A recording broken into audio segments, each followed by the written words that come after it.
Bir kişi Peygamber sallallahu aleyhi ve sellem'den gelip soragan, o Allah'ın elçisi, kaçan Allah'dan soraganında ne dep sorayın degenler.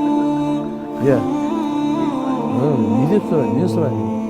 Peygamberimizden aytadilar, Peygamberimiz Allah'dan soraganında özünün bir mancaсын barmактарындағы төртөөнүнчү Аллахумма гфирли вархамни ваафини варзукни деп сурады.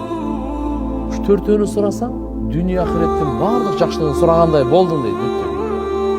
Майдалагандын кереги жок экен да, мага 2 машина, анан кийин анан аял, анан тиги бул, анан эч майдалагандын кереги жок экен.